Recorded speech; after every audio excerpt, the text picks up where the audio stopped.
అందరికీ నమస్తే. Welcome to TR TV. నేను మీ తిరుపతి. మున్సిపల్ కార్పొరేషన్ ఎన్నికలకు సంబంధించినటువంటి ఫలితాలన్నీ కూడా తారుమారు కనబడుతున్నాయి. ఒక్కొక్క పేపర్లో ఒక్కొక్క రకంగా ఫలితాలకు సంబంధించినటువంటి అంశాన్ని రాసుకుంటూ వచ్చేటటువంటి కార్యక్రమం చేశారు. ఇక కొన్ని పేపర్లు ప్రభుత్వానికి అవుట్ రైట్ సపోర్టివ్ రాసిరు వార్తలు. కొన్ని పేపర్లు ఏమో మున్సిపాలిటీలు 66 వచ్చినాయని, ఇంకొన్ని పేపర్లు ఏమో 80, ఇంకొన్ని పేపర్లు ఏమో 77, 76 అని చెప్పి రకరకాల వార్తలు. ఏ పేపరు ఏ విధంగా వార్త రాసిందనేది కూడా మనం కొంత డిస్కస్ చేసుకోవాల్సినటువంటి అవసరం ఉంటుంది. ముందుగా మనం ఈనాడు పేపర్ చూసుకునేటటువంటి కార్యక్రమం చేస్తే ఇగో పూర్తి ఫలితాలు వార్తలు అని చెప్పి వాస్తవాలు అని చెప్పి రాసుకుంటూ వచ్చేటటువంటి కార్యక్రమం చేస్తే కాంగ్రెస్ మొత్తం వార్డులు 2582 ఉంటే కాంగ్రెస్కి 1347 వార్డులు గెలిచిరట.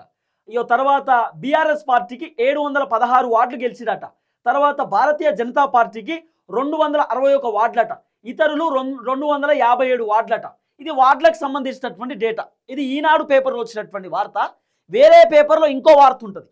అసలు ఎన్ని సీట్లు వచ్చినాయి బీఆర్ఎస్కి, కాంగ్రెస్ ఎన్ని వచ్చినాయి, బీజేపీ ఎన్ని వచ్చినాయి, ఇతరులు ఎంత, ఒక లెక్కాపత్రం లేదు. ఎవరు ఇష్టం ఉన్నట్టు వాళ్ళు వార్తలు రాసుకుంటూ వచ్చేటటువంటి కార్యక్రమం చేశారు. ఇప్పుడు మీరు గట్లెట్లా రాశారు ఈనాడులో అంటే మేము చెప్పిందే కరెక్ట్ అంటారు వాళ్ళు. వెలుగులో గట్ల రాసిన ఏంటంటే వెలుగు మేము చెప్పిందే కరెక్ట్ అంటారు. వాళ్ళు చెప్పిందే కరెక్ట్గా మనం అడగనికి లేదు. తర్వాత మొత్తం డివిజన్లు 414 డివిజన్లు చూసుకుంటే కాంగ్రెస్కి 191 డివిజన్లు వస్తే బీఆర్ఎస్కి 63 డివిజన్లు, భారతీయ జనతా పార్టీకి 76 డివిజన్లు, ఇతరులు 83. ఇది డివిజన్లకు సంబంధించినటువంటి వ్యవహారం. అయితే ఇగో మొత్తం మున్సిపాలిటీలు 116, 66 చోట్ల హస్తం పార్టీ ఆధిక్యతతో మెజారిటీతో గెలిచిందట. తర్వాత బీఆర్ఎస్ పార్టీకి దాదాపు 13 అని చెప్తున్నారు. సుమారు కాంగ్రెస్ పార్టీకి 83 సీట్లు వచ్చే అవకాశాలు ఉన్నాయట. అంటే ఎందుకంటే కొన్ని హంగులో ఉన్నాయి కదా, దాదాపు హంగులో సుమారు ఒక 25-30 సీట్లు హంగులో ఉన్నాయి. అంటే డిసైడ్ చేసేటటువంటి పరిస్థితి లేనటువంటి స్థానాలు ఉన్నాయి. సో అవి హంగులో ఉన్నాయి కాబట్టి మరి అవి బీఆర్ఎస్ వైపు కొన్ని పోవచ్చు, కాంగ్రెస్ వైపు కూడా కొన్ని రావచ్చు. మ్యాక్సిమం కాంగ్రెస్ వైపే ఎక్కువ అవకాశాలు ఉన్నాయనే చర్చ ఉన్నది. కాబట్టి ఈనాడు మాత్రం 66 సీట్లు అని చెప్తున్నారు. తర్వాత వార్డులకు సంబంధించినటువంటి వ్యవహారంలో 1347 వార్డులు ఏది కాంగ్రెస్ గెలిచిందని చెప్తున్నారు. ఇది ఈనాడులో వచ్చినటువంటి వార్తకి ఇట్లుంది కదా. ఈనాడు పేపర్ తర్వాత ఏబిఎన్ ఆంధ్రజ్యోతి చూసుకోవాలి. ఆంధ్రజ్యోతిలో మళ్ళీ ఇంకో లెక్క, తారుమారు లెక్కలన్నీ. ఈనాడులో ఒక లెక్క వస్తే ఏబిఎన్ ఆంధ్రజ్యోతిలో ఇంకో లెక్క. వీళ్ళేమో రాసుకోవచ్చు. ఇదిగో మున్సిపాలిటీలు మొత్తం 116 కదా, కాంగ్రెస్ పార్టీ 74 మున్సిపాలిటీలు అంట. వాళ్ళు ఏం రాసిర్రు ఈనాడోళ్ళు 66 మున్సిపాలిటీలు హంగ్లో కొన్ని ఉన్నాయి కాబట్టి ఆ హంగ్లో ఉన్నటువంటి క్యాలిక్యులేట్ చేస్తే దాదాపు 83 అని రాసుకుంటూ వచ్చారు. వీళ్ళేమో 74 అని రాసుకుంటూ వచ్చారు. ఎవరు? ఏబిఎన్ ఆంధ్రజ్యోతి. ఏబిఎన్ ఆంధ్రజ్యోతి చెప్తుంది మున్సిపాలిటీలు 116, కాంగ్రెస్కి 74 సీట్లు అయితే బీఆర్ఎస్కు 17 అట, బీజేపీకి 0, ఫార్వర్డ్ బ్లాక్ 1, హంగు 24. అసలు డిసైడ్ చేయలేనటువంటి హంగుకు 24. ఈనాడోడేమో అవుట్ రైడ్ చెప్పిండు 66 వచ్చినాయి, 83 రాబోతున్నాయి అని. ఇప్పుడు ఈయన హంగులో 24 ఇంకా డిసైడ్ చేయలే, ఇంకా నయం ఏబిఎన్. అంటే వీళ్ళ వార్తలు ఎట్లున్నాయో చూడండి. పబ్లిక్ని కన్ఫ్యూజ్ చేసే విధంగా, ప్లస్ అసలు లెక్కలు తారుమారు. ఏ లెక్క ఎటువైపు ఏం కథ అనేది అర్థం కాని పరిస్థితి. తర్వాత కార్పొరేషన్లు చూసుకుంటే కాంగ్రెస్ 4, హంగు 3. కాంగ్రెస్ 4 రామగుండం, మహబూబ్ నగర్, మంచిర్యాల, నల్గొండ. ఇది కాంగ్రెస్కి సంబంధించిన కార్పొరేషన్లు అయితే హంగు 3. కరీంనగర్, కొత్తగూడెం, నిజామాబాద్ హంగ్. అంటే ఏ పార్టీయో డిసైడ్ చేయనటువంటి వ్యవహారం ఉన్నది. ఆల్రెడీ గెలిచినటువంటి మున్సిపాలిటీలకు సంబంధించినటువంటి వాళ్ళు ఆల్రెడీ వేరే పార్టీలోకి వెళ్ళిపోయారు. బీఆర్ఎస్లో గెలిచినటువంటి 2-3 కాంగ్రెస్ పార్టీలో జంప్ అయ్యారు. బీజేపీలో గెలిచినటువంటి 2-3 కూడా కాంగ్రెస్ పార్టీలో జంప్ అయిపోయినారు. అప్పుడే కండువాలు ఆల్మోస్ట్ మార్చేసినారు. సో అది అట్లయితే ఇక చూడు, ఇదేంది వార్డులకు సంబంధించినటువంటి వ్యవహారం. ఇది ఏబిఎన్ ఆంధ్రజ్యోతిలో పార్టీ, వార్డులు, డివిజన్లు, సీట్లు చూసుకోరు. అంటే ఐ మీన్ ఓట్ల పర్సంటేజ్. కాంగ్రెస్ పార్టీ వార్డులు మొత్తం 1349. వీళ్ళు ఎంత రాసిరు? వార్డులు మొత్తం 1349 అని వాళ్ళు ఇచ్చిరు. 1347 వార్డులు కాంగ్రెస్కి. ఏది ఈనాడులో వచ్చింది. కాంగ్రెస్ ఏమో 1347 వార్డులు అని చెప్తారు, ఆంధ్రజ్యోతిలో ఏమో 1349. సేమ్ ఉన్నాయా? కాదు కదా, డిఫరెంట్. ఇక మరి ఏం చెప్పాలి? 47 ఈయన, 49 ఈయన. తర్వాత ఇగో వార్డులు మొత్తం 1349 వస్తే డివిజన్లు 191 అట. దేంట్లో వస్తున్నది? ఏబిఎన్ ఆంధ్రజ్యోతిలో. ఓట్ల పర్సెంటేజ్ 50% అట. ఇది కాంగ్రెస్కి. బీఆర్ఎస్కి 718 వార్డులు గెలిస్తే డివిజన్లు 63, ఓట్ల పర్సెంటేజ్ 15. బీజేపీకి 260 వార్డులు గెలిస్తే డివిజన్లు 75, తర్వాత పర్సంటేజ్ 25 ఓట్ పర్సంటేజ్. ఇతరులు 254, డివిజన్లు 82, ఓట్ల పర్సంటేజ్ 10. మొత్తం 2581 అట వార్డులు మొత్తం. డివిజన్లు టోటల్ 411. ఇది వీళ్ళ వార్డులకు సంబంధించిన వ్యవహారం. ఇక ఏబిఎన్ ఆంధ్రజ్యోతి ఈ లెక్కలు ఇచ్చారు కదా. ఇక నెక్స్ట్ ఏమున్నది, పెద్ద పత్రిక వెలుగు పత్రిక. ఎవరిది వెలుగు పత్రిక? ఒక మంత్రిది, వివేక్ వెంకటస్వామి పత్రిక ఇది. వివేక్ వెంకటస్వామి ఏమని రాసుకొచ్చిండో ఒకసారి చూడు. నీకు మున్సిపాలిటీలు మొత్తం 116 అట. ఇంతకుముందు ఈనాడు పేపర్లో ఏమో 116 మున్సిపాలిటీలు ఉంటే 66 గెలిచిరు, హంగులో కొన్ని ఉన్నాయి, కాంగ్రెస్కి కొన్ని రావచ్చు, మొత్తం ఒక 83 దాకా కాంగ్రెస్కి వచ్చే అవకాశాలు ఉన్నాయి మున్సిపాలిటీలని ఈనాడు రాసిరు. ఏబిఎన్ ఏమో 74 సీట్లు వచ్చినాయి, హంగులో 24 ఉన్నాయి, మనం యాడ్ కావచ్చు అని రాసిండు. వీళ్ళేమో డైరెక్ట్ 85 ఉన్నాయట. దేనికి? మున్సిపాలిటీలు 116 అయితే 85 సీట్లు కాంగ్రెస్కి వచ్చినాయట మున్సిపాలిటీలు. ఏబిఎన్ వెలుగు పేపర్ రాసినటువంటి వార్త. ఇక ఓపెన్గా కాంగ్రెస్కి డబ్బా కొట్టుడు భజన కొట్టుడు కొడుతూనే ఊరు వీళ్ళు. కాంగ్రెస్ 85 అట, తర్వాత బీఆర్ఎస్కు 15, బీజేపీ 2, ఇతరులు 14. ఇగో కాంగ్రెస్ కార్పొరేషన్లు చూసుకుంటే రామగుండం, మహబూబ్ నగర్, మంచిర్యాల, నల్గొండ 4 గెలిచినాయి. తర్వాత CPI Congress, CPI plus Congress 2 కలిపి పోటీ చేస్తే 1 కొత్తగూడెంకి వచ్చింది. BJP 1 Karimnagar, BRS 0, hung Nizamabad 1. వీళ్ళు రాసుకొని వచ్చినటువంటి వ్యవహారం ఇట్లా. ఇంకేమైనా తెచ్చిర్రా వీళ్ళు? వార్డులో గీడ్లో ఏమైనా తెచ్చిర్రా? 110 మున్సిపాలిటీలు, 67 మున్సిపాలిటీలలో నామ మాత్రమే పోటీ చేస్తే బీఆర్ఎస్ పార్టీ ఖతం అయిపోయిందని రాసుకుంటూ వచ్చారు అన్నట్టు. ఇప్పుడు వీళ్ళు ఎవరు? V6 పత్రిక వాళ్ళు. సో వీళ్ళు ఇట్లా రాసుకుంటూ వచ్చారు. ఇంకా వార్డుల గురించి రాయలేను అయ్యాం, ఇంకా వార్డులు ఏడ రాసిరు మరి, రాసిరో లేదో కానీ ఒక్కొక్క దాంట్లో ఒక్కొక్క లెక్క. మొత్తం అసలు ఎవరు గెలిచిరు ఏంది లెక్క ఎట్లా వచ్చినో తెలియదు ఇప్పటిదాకా. హంగులో ఇంకా అట్లనే ఉన్నాయి, క్లారిటీ రాలేదు. ఇప్పుడు క్లారిటీ వస్తున్నది. హంగులో ఉన్నటువంటి వాళ్ళు కొంతమంది బీఆర్ఎస్ వైపు, కాంగ్రెస్ వైపు చూస్తూ ఉన్నారు, మొగ్గు చూపుతూ ఉన్నారు, అటుబోదమా ఇటుబోదమా అనేటటువంటి లైన్లో ఉన్నారు. ఇక దిశా పత్రిక చూసుకుంటే, దిశా పత్రికలో వచ్చినటువంటి వ్యవహారం కూడా చూడుర్రి. దిశలో దాదాపు 76% ఎవరికి? కాంగ్రెస్కా. 76 స్థానాలలో కాంగ్రెస్ పార్టీయే గెలిచిందటనయ్య. మొత్తం ఇక దిశా పత్రికలు రాసుకుంటూ వచ్చారు. దాదాపు 60 వార్డులో కాంగ్రెస్ గెలిచిందట. 22 సీట్లు గెలిచే అవకాశాలు, అంటే 22 హంగులో ఉన్నాయి కాబట్టి అవి కూడా కాంగ్రెస్కి వచ్చే అవకాశాలు ఉన్నాయట. 60, 70, 82 అన్నట్టు. ఇప్పుడు 60 సీట్లే గెలిచింది కాంగ్రెస్ అని చెప్పి దిశా వాళ్ళు రాసుకుంటూ వచ్చారు. ఏం చెప్పాలి? దాదాపు 83 మున్సిపాలిటీలలో కాంగ్రెస్ హంగుతో కలిపి వచ్చేటటువంటి అవకాశాలు ఉన్నాయట.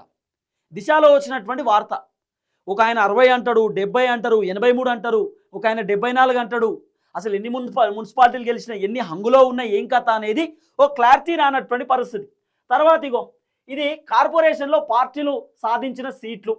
కార్పొరేషన్ మొత్తం సీట్లు, ఇది వార్డులు అన్నట్టు. మొత్తం సీట్లు అంటే కరీంనగర్ 66 అట, Congress 14, BRS 9, BJP 30, MIM 3, CPI ఇతరులు 10. తర్వాత నిజామాబాద్ మొత్తం సీట్లు 60 అయితే Congress 17, BRS 1, BJP 28, MIM 14, CPI 0, ఇతరులు 0. మంచిర్యాల మొత్తం సీట్లు 60, కాంగ్రెస్కు 44, బీఆర్ఎస్ 8, బీజేపీ 5, ఎంఐఎం 0, సిపిఐ 0, మొత్తం ఇతరులు 3. రామగుండం 60 సీట్లు, ఏది వార్డులు, Congress 38, BRS 13, BJP 1, MIM 0, CPI 0, ఇతరులు 8. కొత్తగూడెంలో మొత్తం 60, Congress 22, BRS 8, BJP 1, MIM 0, CPI 29, ఇతరులు 0. తర్వాత నల్లగొండ మొత్తం సీట్లు 48, Congress 27, BRS 9, BJP 4, MIM 2, CPI 0, ఇతరులు 6. మహబూబ్ నగర్లో 60, Congress 29, BRS 15, BJP 7, MIM 0, CPI 0, ఇతరులు 5. ఇది డేటా. దేంట్లో? దిశా పత్రికలో వచ్చినటువంటి డేటా ఇది. ఇదే ఉన్నట్టున్నాయి. కాంగ్రెస్ పార్టీ గెలిచినటువంటి వార్డులు, డివిజన్లు. కాంగ్రెస్ 1537 అట డివిజన్లు. ఇంతకుముందు నేను రాసుకుంటూ వచ్చిన 1349 అని ఒక ఆయన, 1347 అని ఒక ఆయన. వార్తలు, డివిజన్లు మీరే చూసిరు కదా. వార్డులు ఎట్లు ఇచ్చిరు, డివిజన్లు ఎట్లు ఇచ్చిరు, ఏం కథ అనేది. ఇక వార్డులు కాంగ్రెస్కి 1537 వార్డులు వచ్చినాయట, బీఆర్ఎస్కు 781 అట, బీజేపీకి 335 అట, ఎంఐఎంకి 70 అట, ఆ సిపిఎంకి 13 అట, సిపిఐకి 30 అట, ఇతరులు 230. ఈ ఇతరుల్లో ఉన్నటువంటి ఏ పార్టీకి సంబంధం లేకుండా ఇండిపెండెంట్ గెలిచినటువంటి బ్యాచ్ మళ్ళీ అదే కాంగ్రెస్ పార్టీలకు పోతుంది. ఇది రియాలిటీ కదా. అలాని కలుపుకొని ఇంకా 1500 వేసుకోవాలి, 15, 16, 1700 వేసుకోవాలి, 1700, 60, 67 వేసుకోవాలి అంత కలిపి. సో ఓవరాల్గా వచ్చినటువంటి లెక్కలు ఇట్లా. ఏంది, కాంగ్రెస్కే పట్టం, రాష్ట్ర వ్యాప్తంగా 83 మున్సిపాలిటీలు కైవసం అయిపోయింది. వీళ్ళు చెప్పేసిరు అన్నట్టు ఫస్టే 83 వీళ్ళే గెలిచిరని. కొన్ని హంగులో ఉన్నాయి కదా, మరి వాళ్ళ పరిస్థితి ఏంది? ఒక ఆయన ఏమో 66 అంటాడు, ఒక ఆయన 83 దాకా హంగుతో కలిపి వచ్చేటట్టు ఉన్నాయి అంటాడు, ఒక ఆయన 74 అంటాడు. మరి ఏందో మరి 100 వచ్చినాయని చెప్పరాదు, ఇక సపరేట్గా అయిపోతుంది. 100 వచ్చినాయని చెప్పుర్రి, ఒడిసిపాయ. బీఆర్ఎస్కి ఒక్కటి రాలే, మొత్తం కాంగ్రెస్కి వచ్చినాయని చెప్తే అయిపోయాయి కదా. ఈ రేవంత్ రెడ్డి గారికి కంగ్రాచులేషన్ చెప్పినారు ప్రియాంక గాంధీ గారు, రాహుల్ గాంధీ, కేసీ వేణుగోపాల్, మల్లికార్జున ఖర్గే, అద్భుతమైనటువంటి గెలుపు మీరు సాధించారని చెప్పారు. రైట్గా ఇదైతే ఒకసారి ఈ రియాలిటీ చూడాలా. ఈ రియాలిటీ చూసుకుంటే మీకు అర్థమవుతుంది. నమస్తే తెలంగాణలో వచ్చినటువంటి ఒక వార్త. ఈ అన్ని పేపర్లు ఒక ఎత్తు అయితే నమస్తే తెలంగాణ ఒక ఎత్తు. వాళ్ళు ఏం రాసుకుంటూ వచ్చిరంటే, ఇగో చూడండి, నమస్తే తెలంగాణకు సంబంధించినటువంటి వ్యవహారం. అయ్యో,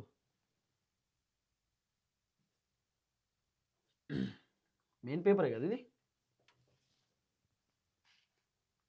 నమస్తే తెలంగాణలో వచ్చినటువంటి ఒక అంశం చూసుకుంటే ఏడుకోపోయింది కదా.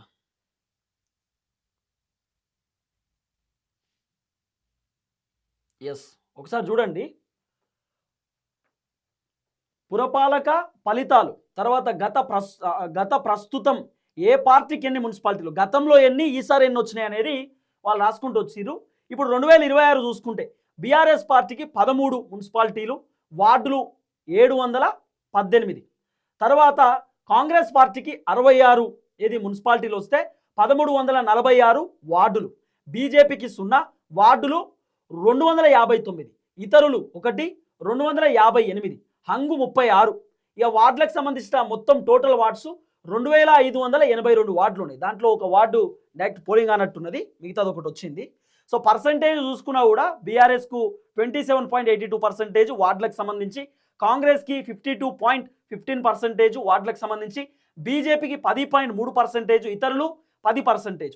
తర్వాత ప్రస్తుతం ఏ పార్టీకి ఎన్ని మున్సిపాలిటీలు, గతంలో బీఆర్ఎస్ అధికారంలో ఉన్నప్పుడు 2020లో ఎన్ని మున్సిపాలిటీలు గెలిచిర్రు, ఇప్పుడు 2026 కాంగ్రెస్ అధికారంలో ఉన్నప్పుడు ఎన్ని మున్సిపాలిటీలు గెలిచిర్రు అనేటటువంటి లెక్క రాసుకుంటూ వస్తే, గతంలో బీఆర్ఎస్ అధికారంలో ఉన్నప్పుడు మొత్తం 2020లో 120 మున్సిపాలిటీలు ఉంటుండే, ఇప్పుడు 2026లో 116 మున్సిపాలిటీలు ఉన్నాయి. బీఆర్ఎస్కు పోయినసారి బీఆర్ఎస్ అధికారంలో ఉన్నప్పుడు 2020లో 112 మున్సిపాలిటీలు, దాదాపు 93.33% ఓట్ షేర్తో బీఆర్ఎస్ 2020లో 120 మున్సిపాలిటీలు ఉంటే 112 మున్సిపాలిటీలు గెలిచారు. మళ్ళీ క్లియర్గా అర్థమయ్యేటట్టు చెప్తా. 2020, 2026 బీఆర్ఎస్ అధికారంలో ఉన్నప్పుడు 2020లో మున్సిపాలిటీ ఎలక్షన్స్ వస్తే, మున్సిపల్ కార్పొరేషన్ ఎలక్షన్స్ వస్తే మొత్తం సీట్లు 120 మున్సిపాలిటీలు ఉన్నాయి.